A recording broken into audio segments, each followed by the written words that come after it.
From battle commander to emperor, close-in tactics to overarching strategy, this is Sins of a Solar Empire 2.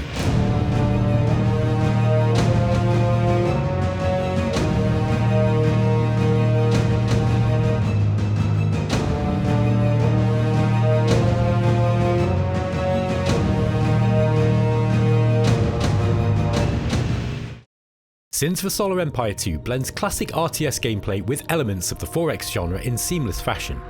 Tactical combat plays out in the gravity wells surrounding planets, each linked together by phase lanes into a map of many worlds representing a sector of the galaxy. Colonized worlds are the source of your industrial and economic output, and the size of this economy determines the scale and power of your military efforts.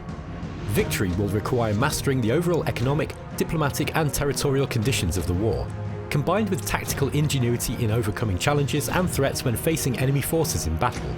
These two elements of gameplay are interlinked, and success in one assists success in the other.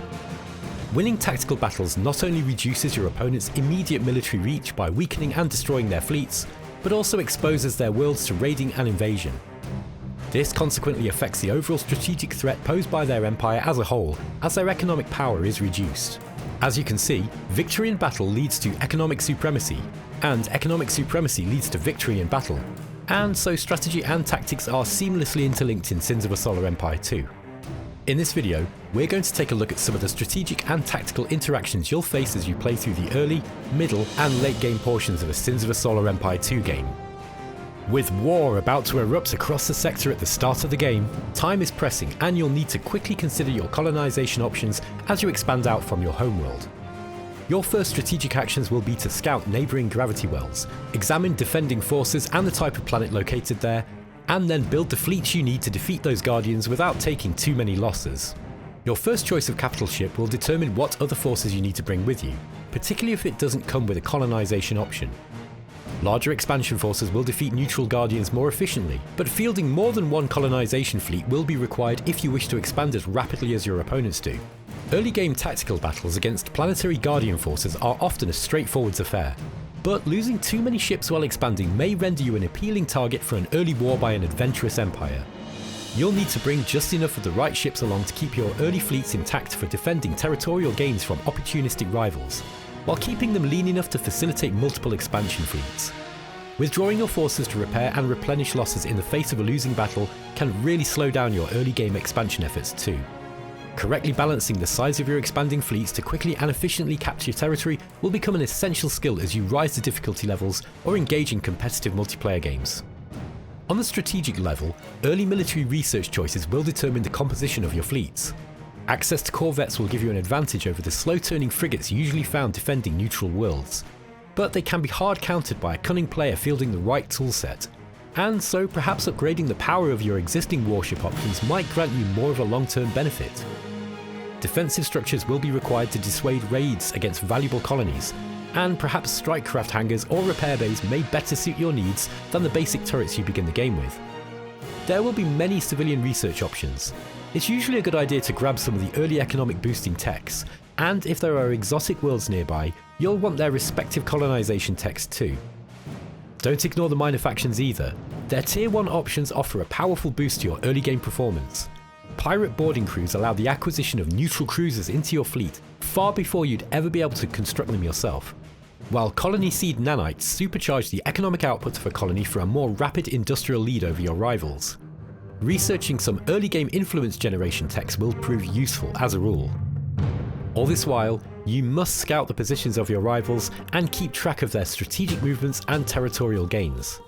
As you enter the mid-game, you'll need some idea of where they are and what they're up to. As you progress to the mid-game portion of a campaign, where players have claimed the neutral worlds around them and are looking at the territorial claims of their new neighbours with a jealous eye, your strategic considerations open up dramatically.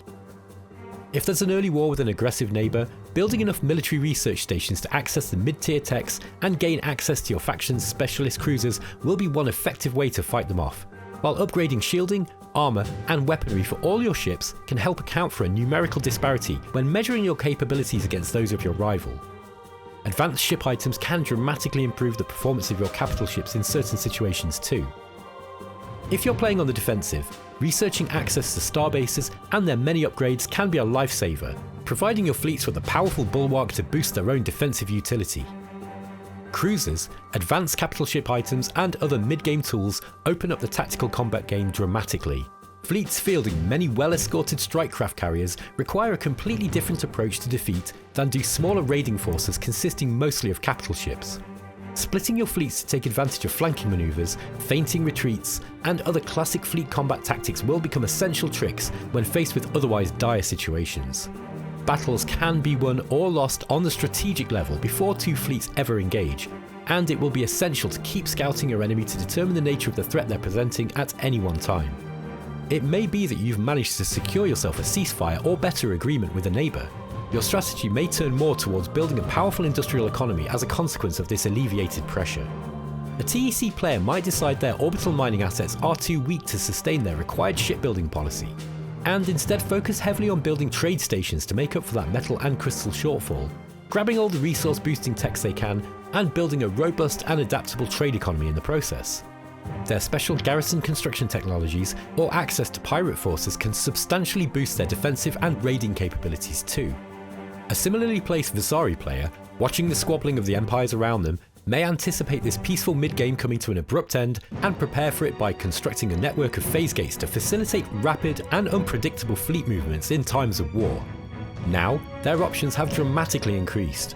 Not only are they well placed to respond to attacks on even the most remote parts of their empire, but they've opened up the option to raid their otherwise engaged neighbours for resources using their specialised Tesseract raiders and disappear once more without a trace.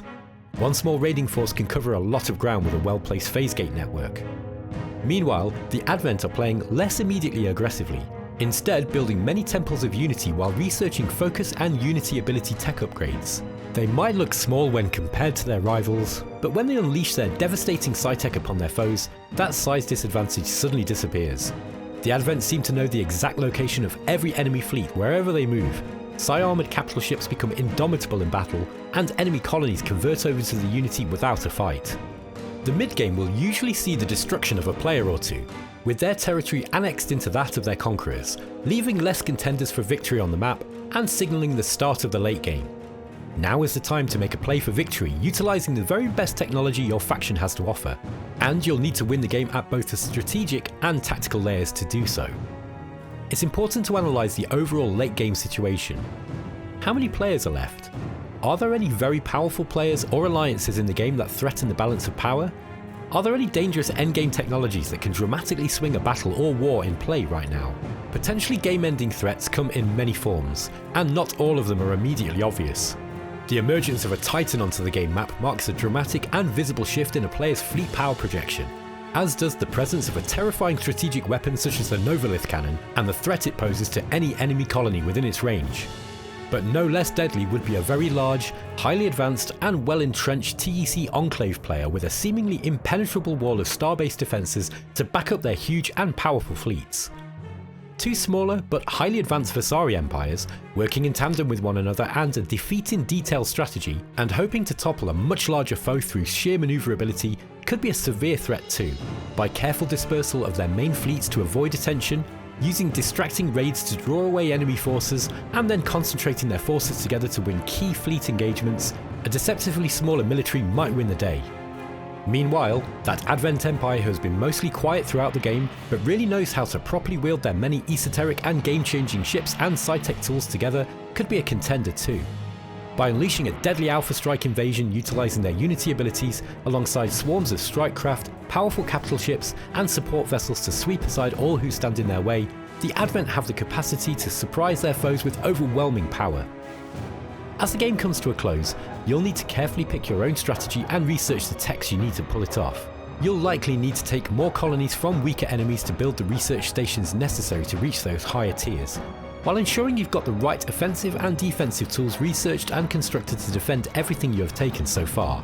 Late game tactical battles can be a tumultuous affair, with large fleets of very advanced ships led by well upgraded and outfitted capital ships and titans entering the fray.